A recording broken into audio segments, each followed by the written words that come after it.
우리가 계속해서 주님의 뜻을 이루소서 하는 주제로 말씀을 나누고 있습니다. 첫날 우리가 주님의 뜻을 아는 것이 너무 중요하다는 말씀 드렸고, 그리고 그 다음에 우리를 향하신 가장 놀라운 하나님 뜻 가운데 하나는 예배 드리는 것이다. 우리가 예배에 실패하면 다 실패한다 하는 말씀을 어제 드렸습니다. 또 저녁에는 우리가 복음을 다시 들어야 된다. 십자가의 복음을 다시 붙잡고 나아가 그 복음을 전할 수 있어야 된다. 그것이 우리를 향하신 하나님의 뜻임을 말씀을 함께 나누었습니다. 이제 오늘은 기도에 대한 말씀을 함께 나누고자 합니다. 오늘 말씀을 제가 한 이야기를 여러분에게 소개하면서 시작하겠습니다. 이 이야기는 연세대학교에서 기독교 교육학을 가르치다가 은퇴하신 은준관 교수님께서 제게 들려주신 이야기입니다. 미국의 위스콘신주의 밀워키라는 도시에서 일어난 한 사건입니다. 어느 추운 겨울날 밀워키 시립병원 입구에 생후 6개월 정도로 보이는 유아 하나가 버려져 있었습니다. 근데 이 아이는 나면서부터 앞을 보지 못하는 소경에 뇌성 소아마비까지 겹친 그런 비참한 한 생명이었습니다. 아마도 그래서 그 부모는 그 어린 생명을 그렇게 갖다 버린 것 같습니다. 몹시 당황한 병원 당국은 긴 토론 끝에 한 가지 방법을 생각해 냈습니다. 그것은 얼마 전에 그 병원에서 은퇴한 간호사 메이 렘키라고 하는 분에게 이 어린 생명을 위탁해 보자 하는 것이었습니다. 병원장은 즉시 메이 부인에게 전화를 걸고 죽어가는 어린 생명에 대해서 이야기해 주었습니다. 당시 52세의 은퇴 간호사로 진실한 신앙인이었던 메이 부인은 아무런 조건도 없습니다. 제가 제 생명 다할 때까지 이 아이를 돌보겠습니다 라는 말과 함께 죽어가는 그 어린 생명을 집으로 데리고 왔습니다. 그러나 그 어린 생명을 보는 순간 메이 부인은 너무나도 비참하고 말로 표현할 수 없는 이 어린 생명의 비극 앞에서 한없이 울어야만 했습니다.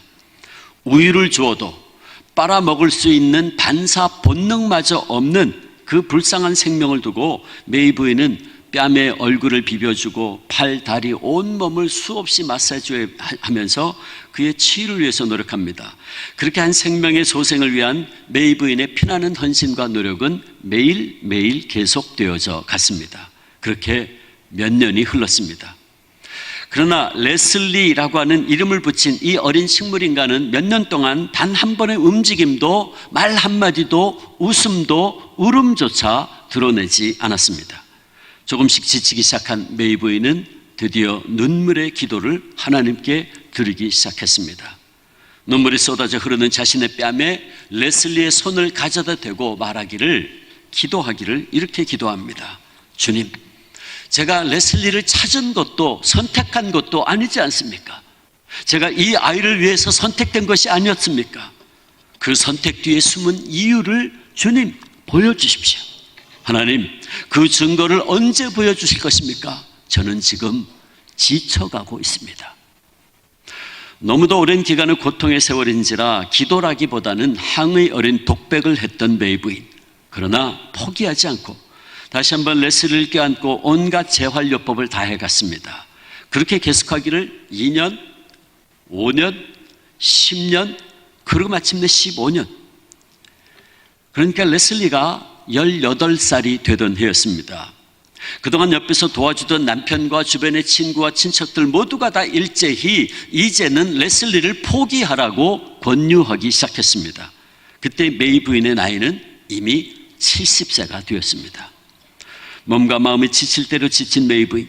그러나 자신만은 결코 레슬리를 포기할 수 없다고 또다시 선언하고 이렇게 절규하듯이 하나님께 부르짖었습니다.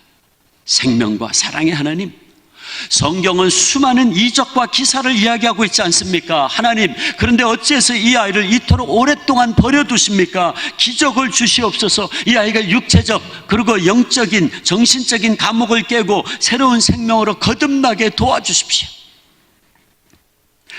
너무나 힘들고 지칠 대로 지친 가운데 한 이 기도는 사실은 그녀가 하나님 앞에 보내는 최후의 통첩과도 같은 울부짖음이었습니다. 그런데 그 일이 있은 지 얼마 후에 어느 날 레슬리의 엄지손가락이 소포줄의 끈을 푸는 것처럼 침대 곁에 있는 기타줄을 퉁 하고 튕겼습니다. 18년 만에 최초의 움직임. 그 순간 메이 부인의 머리에는 음악이다, 음악이야 하는 소리가 스쳐 지나갔어요. 그 남편과 메이 부인은 레슬리의 방에 피아노를 들여놓고 오디오 시스템으로 큰 소리를 틀어서 방 안을 온통 음악으로 가득 채우기 시작했습니다.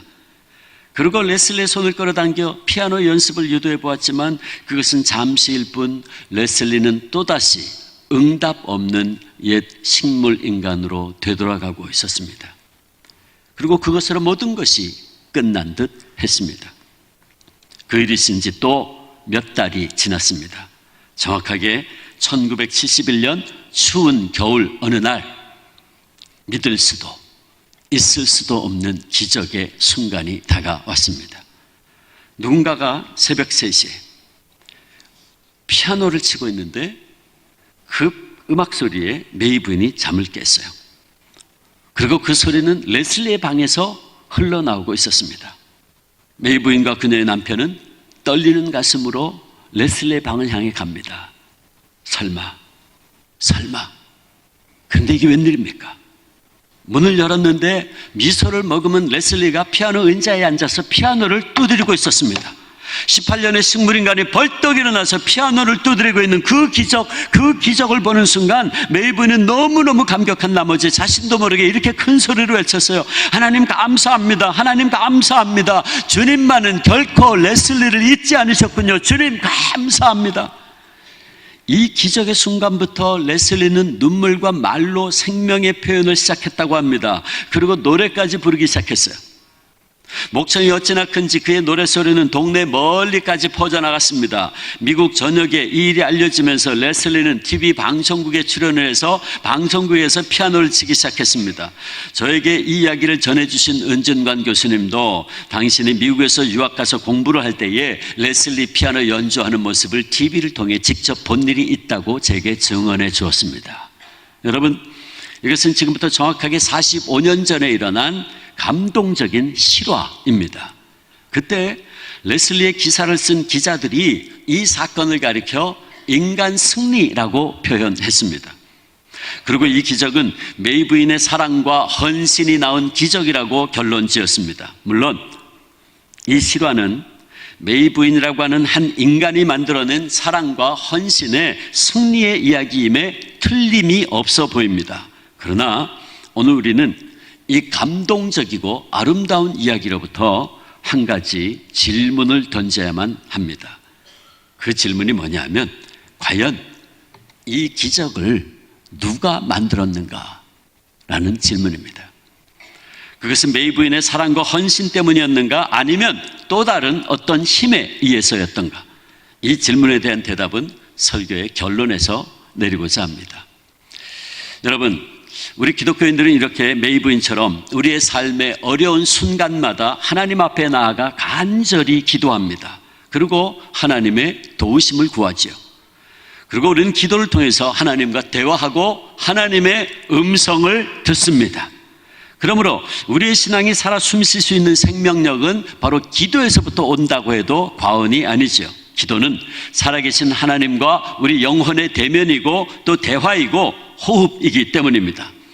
그런데 우리는 하나님과 영혼의 대면이고 대화인 이 중요한 기도를 소홀히 하거나 아예 하지 않고 지내는 경우가 종종 있는 것 같습니다. 우리는 신앙생활을 한다고 하면서도 마땅히 기도해야 할 때 기도하지 아니하고 또 기도한다고 해도 바르게 간구하지 않는 경우가 종종 있습니다. 그러나 기도는 우리가 마땅히 해야 할 가장 중요한 일이죠. 기도는 생각나면 하고 생각나지 않으면 안 해도 되는 것이 아니라 우리가 마땅히 해야 될 가장 중요한 일이라는 말씀입니다. 다른 말로 표현하면 우리 이 부흥의 주제로 말하면 기도는 하나님의 뜻입니다. 데살로니전서 5장 16절 18절 여러분 너무나도 잘 알죠. 항상 기뻐하라. 그 다음에 뭐죠? 쉬지 말고 기도하라. 범사에 감사하라. 이것이 그리스도 예수 안에서 너희를 향하신 하나님의 뜻이니라. 하나님의 뜻이라 그랬어요. 항상 기도하는 것이 하나님의 뜻이다 말이에요. 그래서 사무엘은 기도하기를 쉬는 죄를 범하지 않겠노라고 고백했던 것이었고, 예수님께서는 항상 기도하고 낙심하지 말아야 된다 그러면서 그 유명한 불의한 재판관과 과부의 비유를 말씀하셨죠. 항상 기도하고 낙심하지 말아야 될 것은, 그러면서 주님이 말씀하셨어요. 여기 오늘 본문에도 마땅히 기도할 바라는 말씀이 있어요. 마땅히 기도할 바. 왜? 기도는 하나님의 뜻이기에 우리가 당연히 해야 하는 것이다 라고 하는 뜻이 포함되어 있는 거죠. 기도는 우리의 영혼의 호흡이기 때문입니다. 여러분, 만약에 우리가 호흡을 안 하면 어떻게 되죠?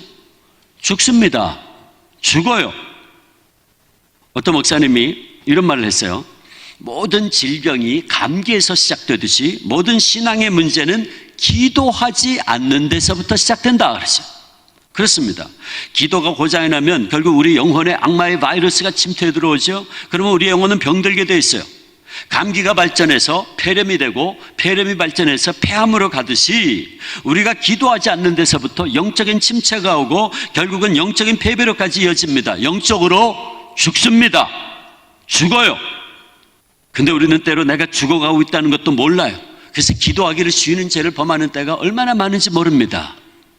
먼저 우리 육신의 연약함이 우리의 기도를 방해하죠. 기도해야 하는 것을 알면서도 우리는 우리 육신의 연약함으로 인해서 때때로 기도하지 못하는 경우가 많아요. 예수님의 제자들, 겟세마네 동산에서 예수님께서 날 위해서 기도해달라고 그렇게 간곡히 부탁을 했는데 3번이나 부탁을 했는데 3번 다 잠자고 있었어요. 육신이 피곤해서 잠자고 있었다고요. 그때 예수님께서 3번째로 갔는데 역시 잠자고 있는 제자들을 바라보고 예수님 뭐라고 말씀하십니까?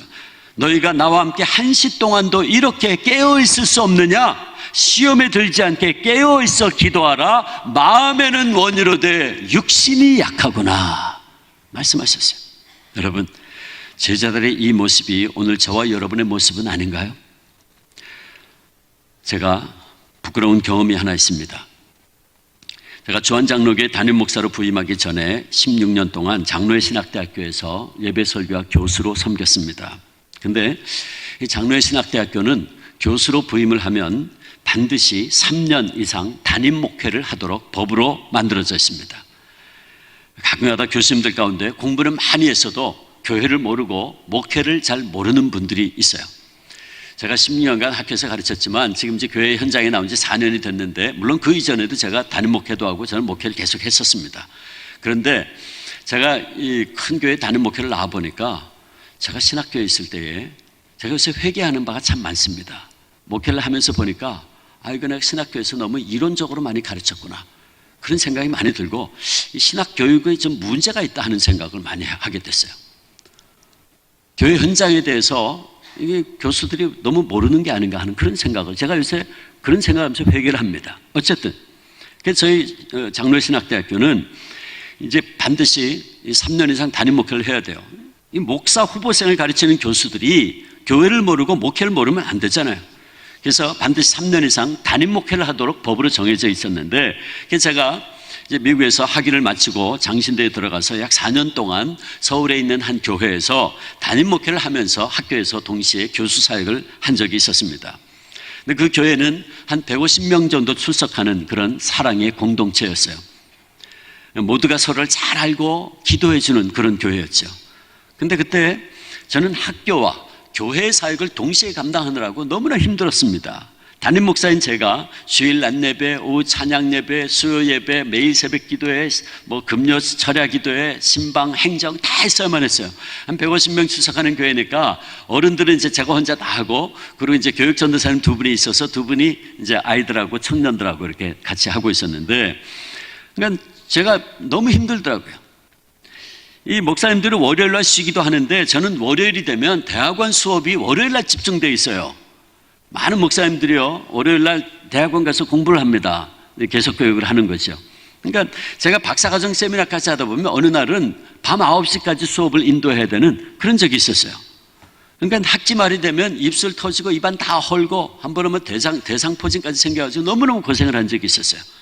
그러니까 몸에 면역력이 없어지니까 결국 그렇게 되더라고요. 근데 그때 저를 정말 힘들게 했던 것이 한 가지 있었는데, 그게 뭐냐 하면 새벽 기도회였어요. 새벽 기도회.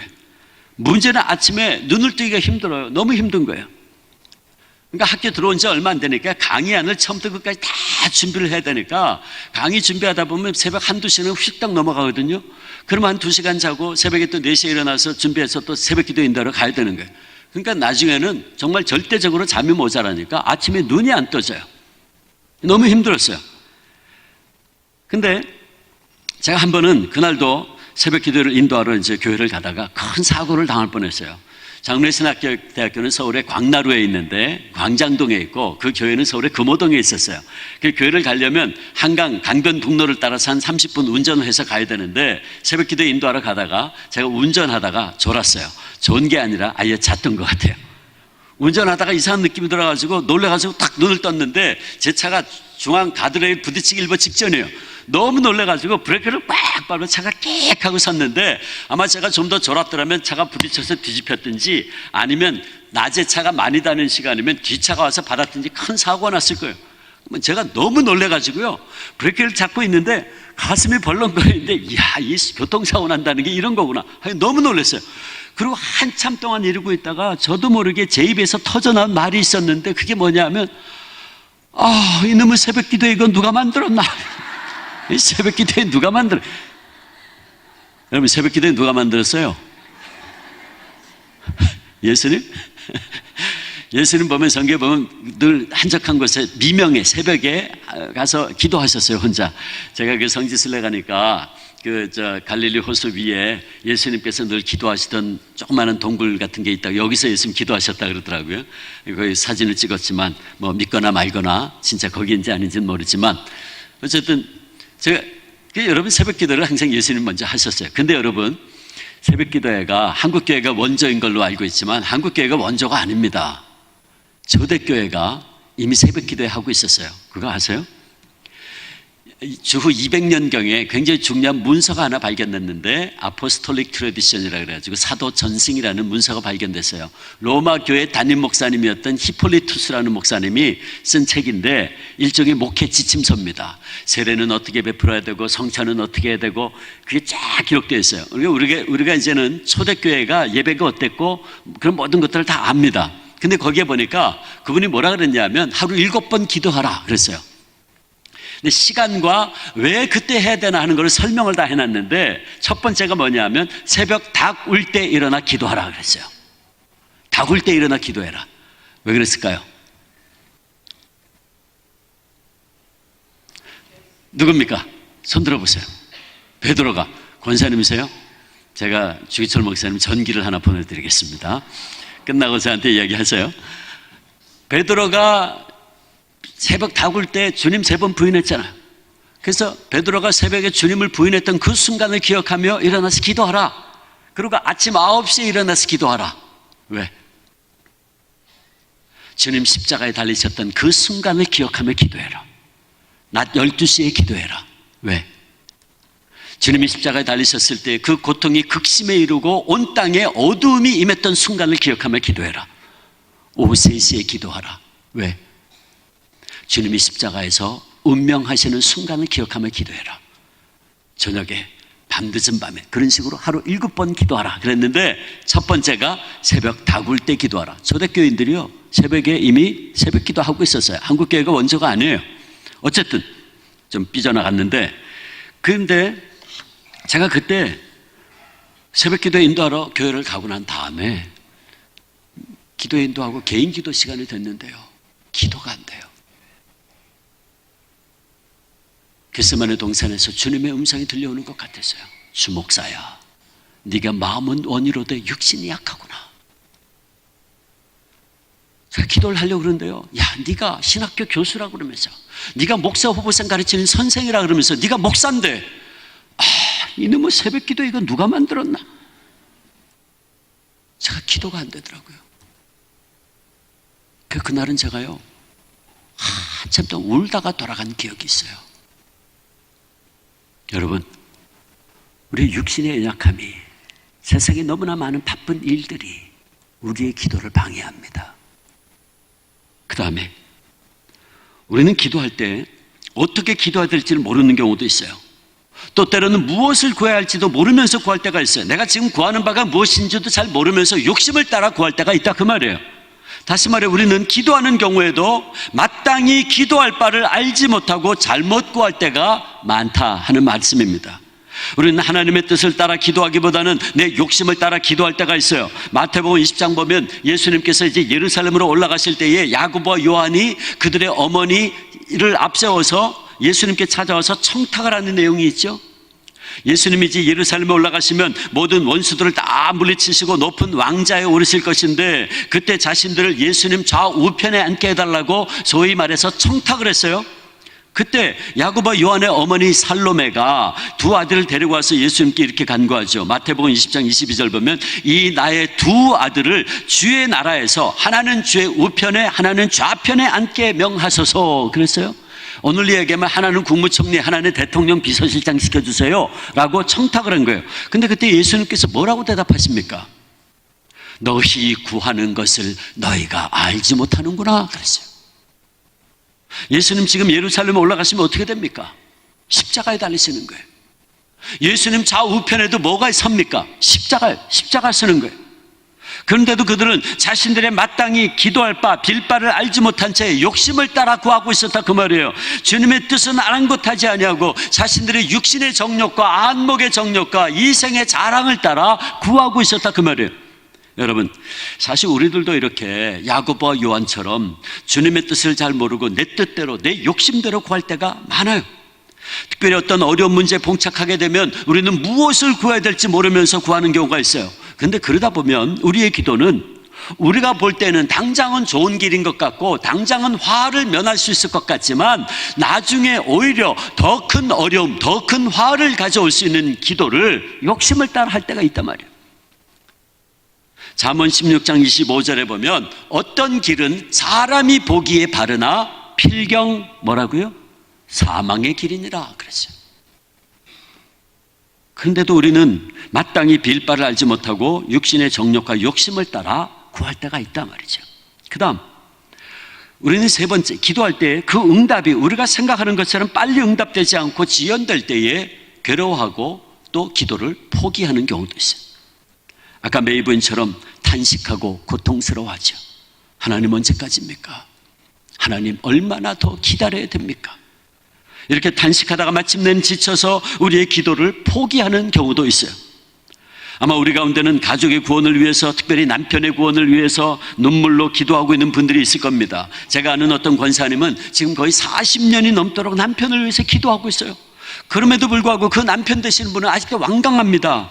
지금 그 권사님 거의 포기 상태에 있을 정도예요. 이제 눈물도 메말라 버렸어요. 어떻게 구해야 될지를 몰라 탄식하고 있어요. 아마 오늘 우리들 가운데는 자녀들의 문제로 인하여 눈물로 기도하는 분도 있겠죠.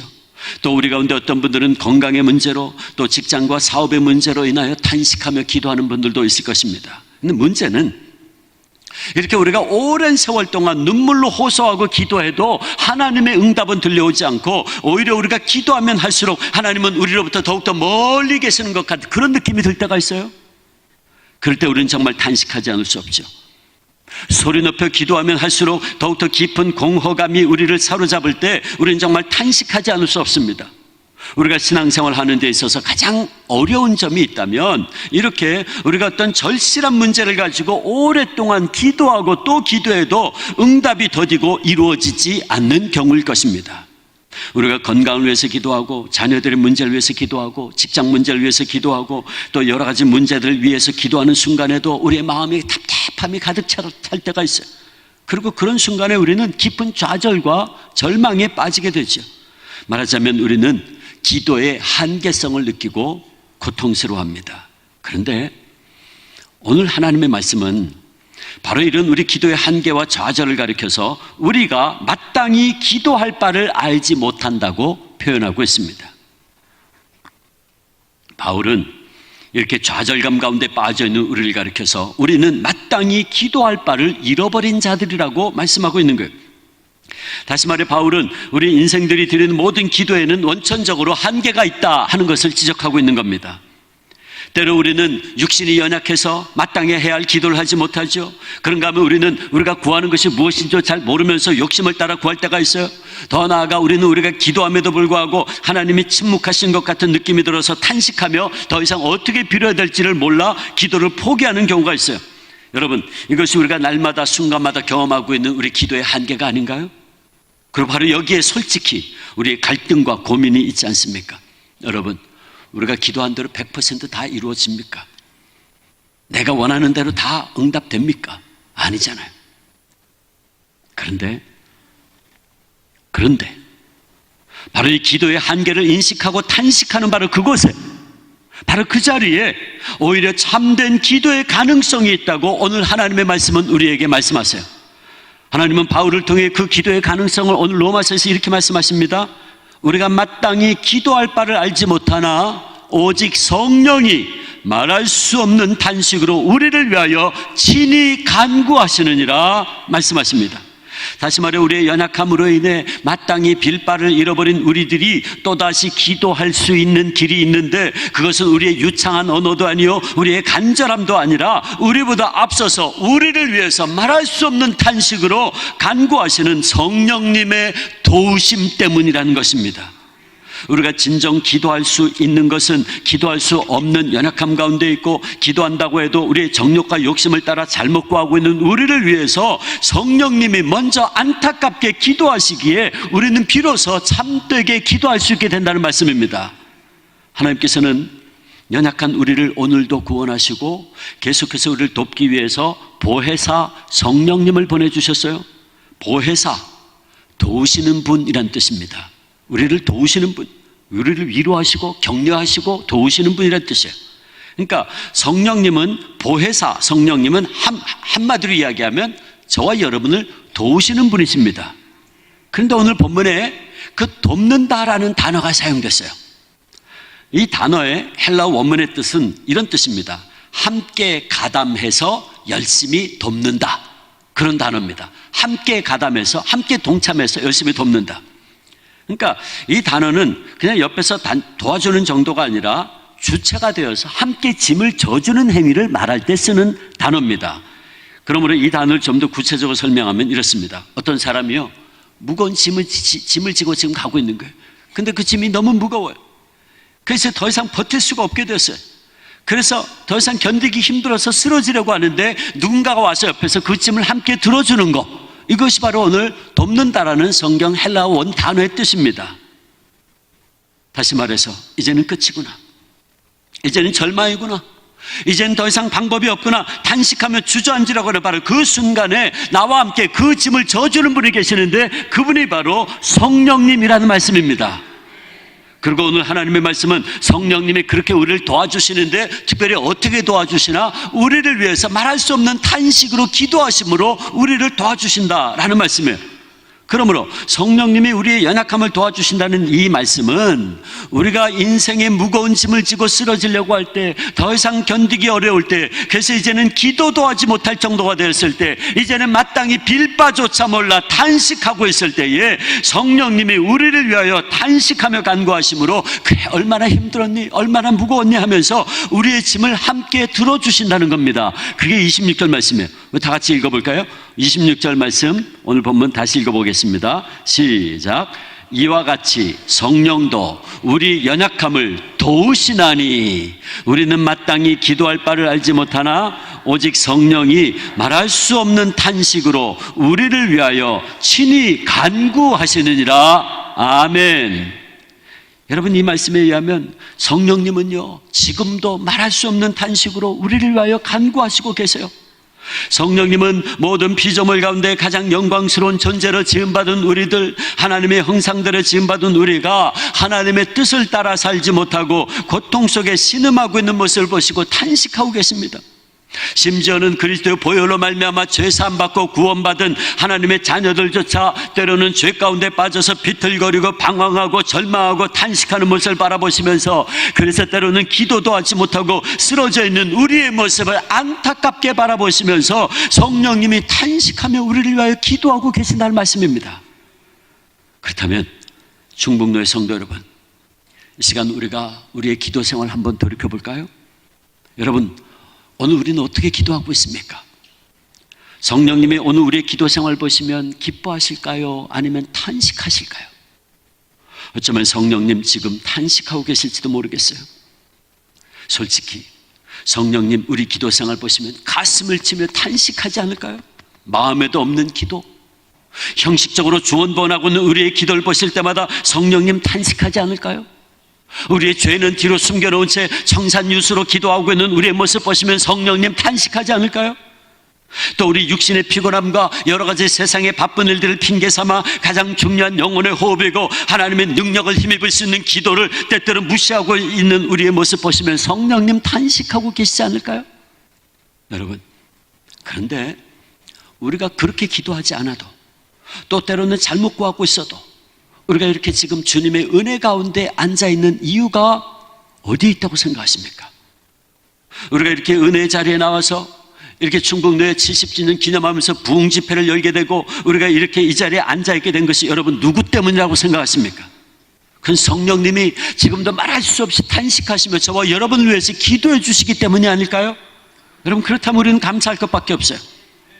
기도하되 기도하지도 않고 또 기도하되 잘못 구하고 있는 우리를 위해서 성령님이 그 연약함을 함께 짊어지시고 계세요. 또 때로는 우리가 기도할 힘조차 없어서 마땅히 빌 바조차 몰라 포기한 채 앉아있는 우리를 위해서 성령님이 그 연약함을 아예 대신 짊어지시고 말할 수 없는 탄식으로 기도하시고 계시기에 우리가 오늘 지금 이 은혜의 자리에 있는 겁니다. 여러분, 정말 성령님의 그 탄식의 기도가 없으면 우리는 지금 이 자리에 앉아있지 못할지도 몰라요. 그러나 우리가 때로는 기도하지 않아도, 때로는 주님의 뜻에 순종하지 않아도 지금 이렇게 이 자리에 앉아있는 것은 정말 성령님의 그 말할 수 없는 간구 때문입니다. 그러게 저는 오늘 이 로마서 27절 말씀이 얼마나 위로가 되는지 몰라요. 27절 같이 있습니다. 시작. 마음을 살피시는 이가 성령의 생각을 하시나니 이는 성령이 하나님의 뜻대로 성도를 위하여 간구하심이니라. 아멘.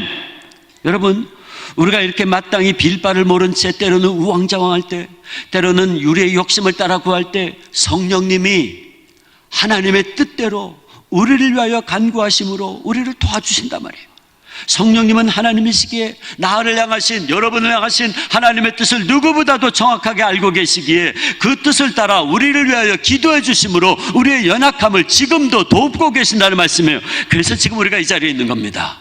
여러분, 제가 그동안 신앙생활을 하면서 기도 열심히 한다고 했어요. 근데 제가 이제 와서 돌이켜보면 제 기도 생활 가운데 제가 욕심을 따라 구했던 것도 참 많더라고요.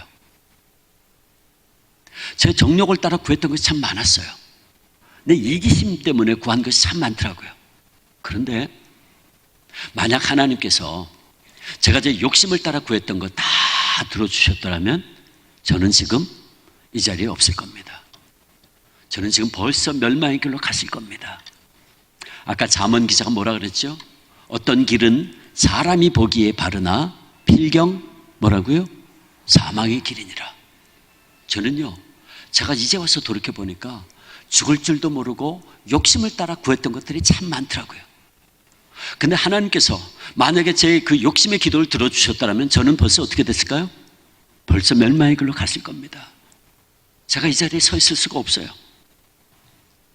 그건 여러분들도 마찬가지일 겁니다.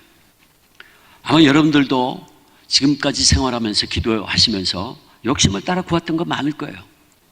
하나님이 그 기도 다 들어주셨더라면 아마 지금 저부터 시작해서 이 자리에 앉아있을 수 있는 사람은 하나도 없습니다. 근데 우리가 지금 어떻게 이 자리에 있습니까? 제가요, 언젠가 제가 참 친한 친구 목사가 하나 있는데 그 목사가 저한테 주 목사 꼭 봐야 될 영화가 하나 있다. 그 영화관에서 벌써 내렸는데 그 비디오 빌려서 꼭 봐야 된다. 그래서 제가 뭔데? 그랬더니 브루스 올마이티라는 영화예요. 코미디입니다. 아마 여러분들 본 분 다 있을 거예요. 브루스 올마이티. 브루스는 사람 이름이고 올마이티는 전능한 그런 뜻이죠. 근데 제가 그래서 그걸 빌려서 봤어요. 근데 그걸 보니까 이런 내용이에요. 그 주인공이 브루스인데 이 주인공은 TV 방송국에서 일하는 리포터입니다. 기자인데 이 사람한테 주어진 일은 맨날 허드렛 일만 주어지고 뭐 그냥 시시한 것만 주어지는 거예요. 그러니까 이 사람이 이제 불평불만이 막 쌓이는 거예요. 아니 나도 잘할 수 있는데 말이지. 근데 또 자기하고 입사 동기는 벌써 메인 뉴스 앵커가 된 거예요. 8시, 9시 뉴스 앵커가 되고. 근데 자기는 맨날 허드렛 일만 하니까 좀 화가 막 잔뜩 났는데 한 번은 국장이 어디 가서 이 보도를 따오라 그래가지고 갔어요. 이제 생방송인데 근데 비가 억수로 내려가지고 막 거기에서 막 실수를 연발하고 그래가지고 그냥 망신만 톡톡이 당하고 온 거예요. 근데 이제 속에 화가 난 거예요. 이 국장이 날 골탕 먹이려고 그랬나 보다 하면서 돌아와가지고 이제 국장한테 막 대들었어요. 그랬더니 국장이 너 실은 관둬라 말이야. 그랬더니 화가 나가지고 홧김에 사표를 써가지고 확 집어 던지고 그냥 발로 뻥뻥 차면서 나와버렸어요. 근데 이제 직장도 떨어진 거예요. 그거 어떡합니까? 그러니까 이제 뭐 그냥 나와가지고 막 이제 불평을 하는데 막 하늘한테 삿대질을 하면서 말이에요. 막 아이 하나님 이게 뭡니까? 이거 너무 불공평하다고 하면서 막 그러고 있는데 어느 날 하나님이 그 영화에서 말이에요. 하나님이 이 친구 앞에 딱 나타나셨어요. 근데 그 하나님 역할을 한 그 배우가 모간 프리만이라고 유명한 흑인 배우입니다. 그 흑인 배우가 흰 모자 쓰고 흰 양복에 흰 바지 흰 빼꾸도 딱 신고 나타나셔가지고 야 이 녀석아 너 뭐가 그렇게 불평불만이 많냐 그랬더니 아니 하나님 맞습니까? 어떻게 이럴 수 있습니까? 이게 뭡니까? 이거 너무 불공평합니다. 그래서 막 따졌더니 하나님께서 다 들으시고 그래 야 나도 근데 너 같은 녀석 때문에 골치 아파. 그래 그러면 좋아. 내가 한 가지 제안을 하마. 내가 너한테 내 올마이티 파워를 내 전능한 능력 힘을 내가 너한테 일주일간 내가 빌려주마. 네가 내 대신 하나님 역할 좀 해라. 나 네 덕분에 휴가 좀 가야겠다. 그러면 하나님께서 돌아서 가버리셨어요. 가시는데 하나님이 물 위를 처벅처벅 걸어가시는 거예요. 그 친구가 놀래가지고 탁 보니까 자기가 지금까지 물 위에서 하나님하고 대화를 한 거예요. 그래서 겁이 나가지고 발을 한 번 내딛는데 안 빠져요. 2발, 3발 안 빠지는가 신나게 달려 나왔어요. 그 다음부터 며칠 동안요 자기가 원하는 대로 생각하는 대로 다 되는 거야. 하나님의 전능한 힘이 자기에게 주어져가지고 근데 장난기가 발동을 했어요. 길 가는데 빨간 소화전이 있어요. 저 소화전아 터져라 그러니까 뻥 터지면서 물이 샥 분수처럼 흘러나오고 저기 보니까 예쁜 여자가 치마를 입고 걸어오고 있는 거예요. 바람아 불어라 그러니까 바람이 샥 부니까 치마가 샥 올라가고 이 친구가 막 신났어. 며칠 동안 자기 마음대로 하는 거야.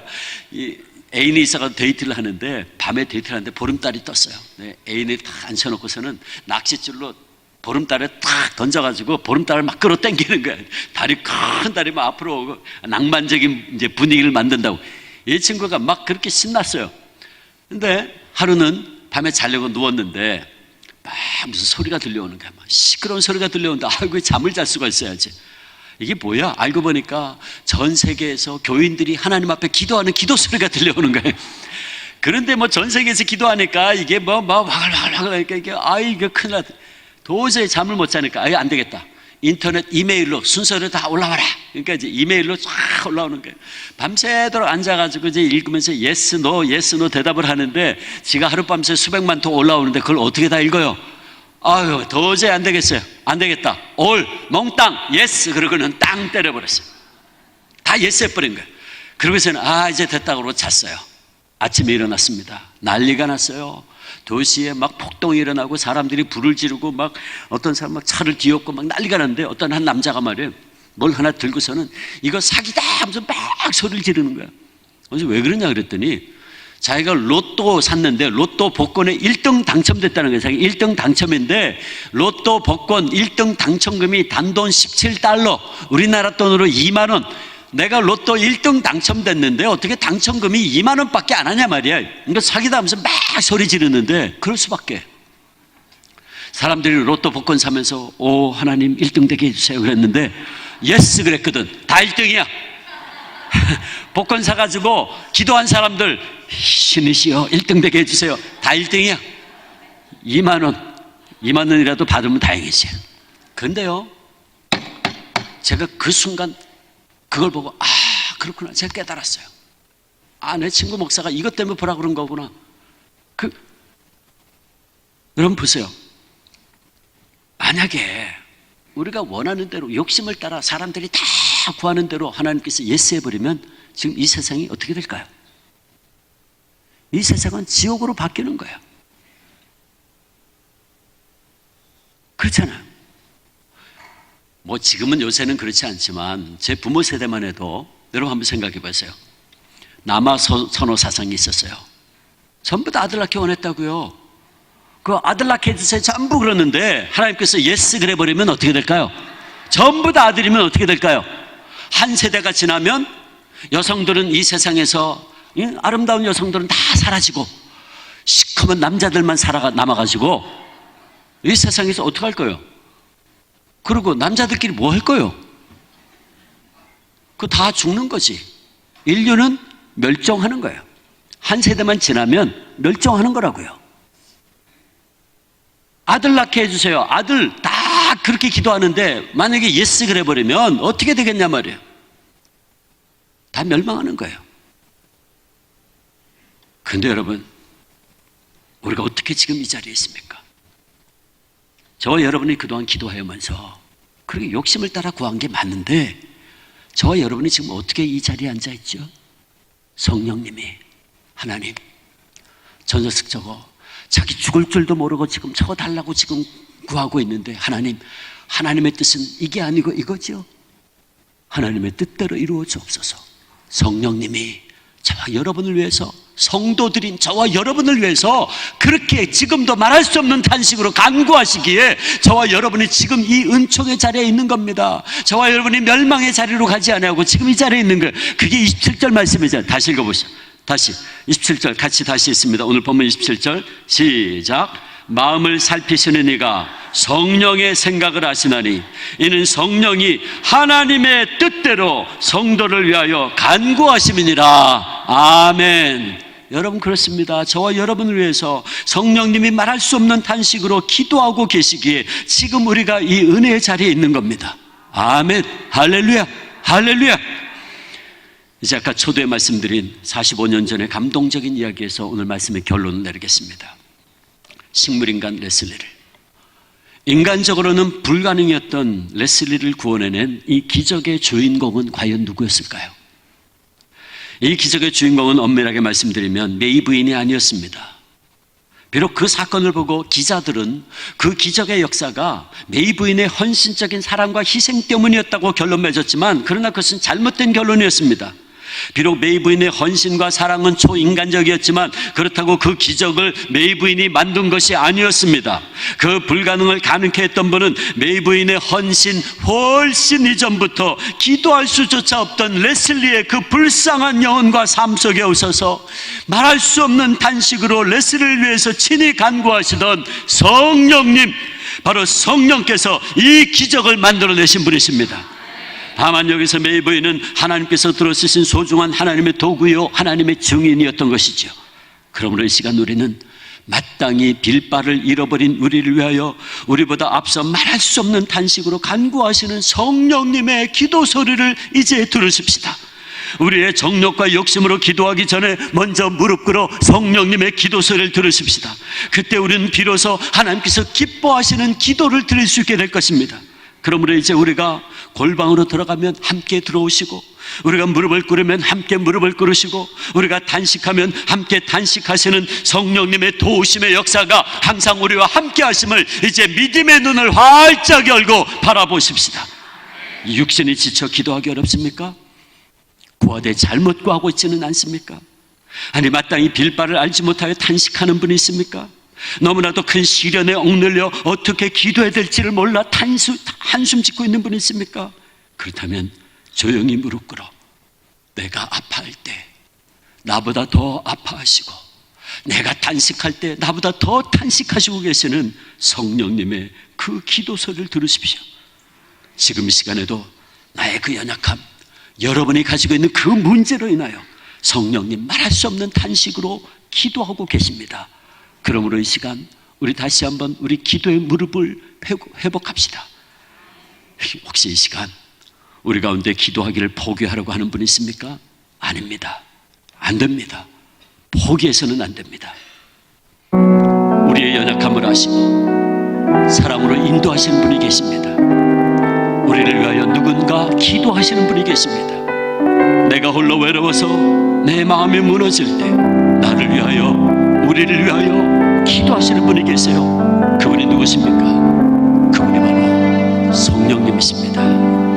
여러분, 이 시간 우리 누군가 널 위하여 마음속 마음으로 기도하는 심령으로 같이 찬송하겠습니다.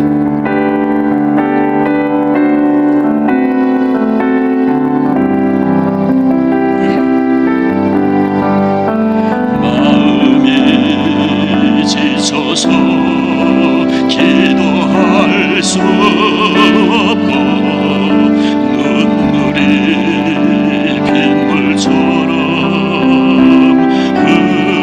흘러내릴 때 주님은 우리 연약함을 아시고 사랑으로 인도하시네.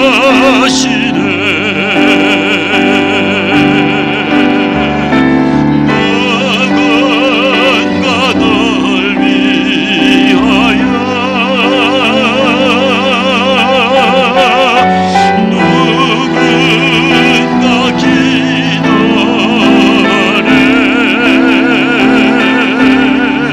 내가 홀로 외로워서 마음이 무너질 때 누군가 널 위해 기도하네. 우리의 마음이 지쳐 있을 때에 갈보리 십자가를 기억합니다.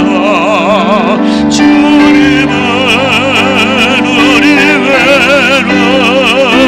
외로움을 아시고 내 마음에 기쁨 주시네. 성령님 날 위하여 성령님 날 위하여 성령님 기도하네. 성령님 기도하네. 내가 홀로 외로워서 마음이 무너질 때 성령님 날 위해 기도하네. 성령님 날 위하여 성령님 날 위하여 성령님 기도하네. 내가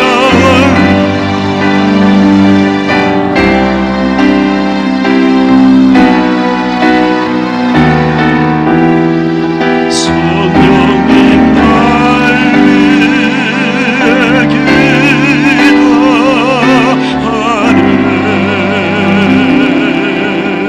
반주자 조용히 계속 쳐주세요. 사랑하는 성도 여러분, 그렇습니다. 성령님께서 우리들 때문에 여러분의 바로 그 문제로 인하여 이 순간에도 탄식하시고 계십니다.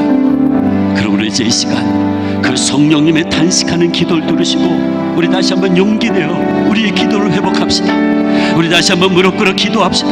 성령님의 도우심을 힘입어 우리의 가정을 위하여, 우리의 자녀들을 위해서, 우리 교회를 위해서, 그리고 정치 경제적으로 커다란 혼란과 어려움에 빠져있는 우리 조국을 위해서, 지금도 말할 수 없는 고통과 고난 가운데 있는 저 이북의 동포들을 위해서 하나님 앞에 다시 한번 간절히 부르짖읍시다.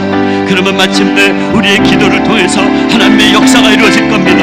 모든 불가능의 상징이었던 웨슬리에게 역사하신 성령님의 역사가 저와 여러분의 삶 속에 함께 하실 것이고, 우리의 가정 속에, 우리의 자녀들 가운데, 우리 교회 위에, 이 민족 위에 함께 하실 것입니다. 이 시간 우리 주님 한번 부르고 기도합니다. 주님, 아버지 하나님,